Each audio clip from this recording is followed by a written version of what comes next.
Now we're going to take a look at how to create an assignment within your module. So you'll see you have your module name, your page. You're going to click the plus sign again. This time leave it on assignment, new assignment, and we're going to name it Unit 1 Homework. Now our assignment is in there, so we're going to go in and edit the assignment. Within this page, again, it's going to show you a preview, so you will have to click the edit button. You'll see that your editor looks exactly the same. You have all of the same options, so you can pull in, again, any reference videos, things like that.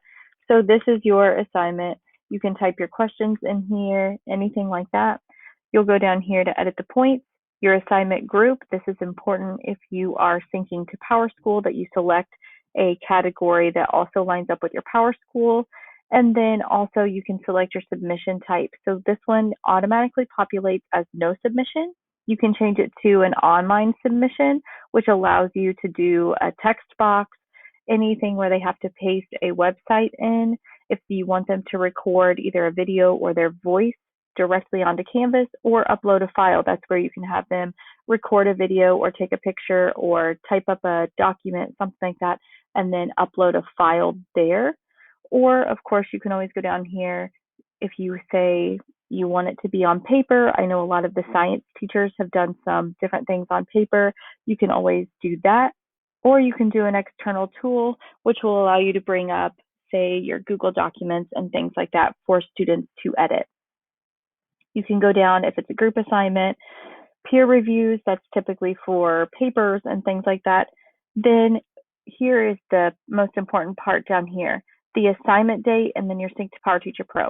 If you're going to sync to PowerSchool, then you want to be sure that you have a due date. It will not let anything populate or save. It won't let you leave until you have a due date selected.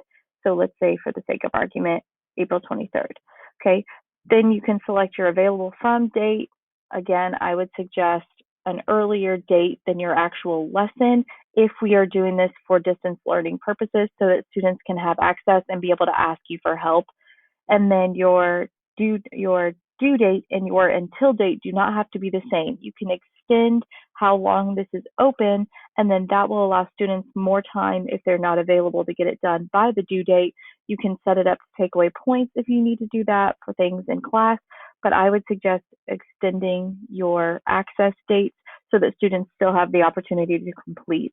And then you do not have to have any of these dates to save, but you do have to have a due date if you are syncing to PowerTeacher Pro. So I'm going to choose my submission type. I'm just going to do a text entry that's just going to populate with a text box for the students to type in. After this point, it's going to bring up a preview once again for your assignment. And then if you go back to your modules page, you will see that your assignment has populated within the module.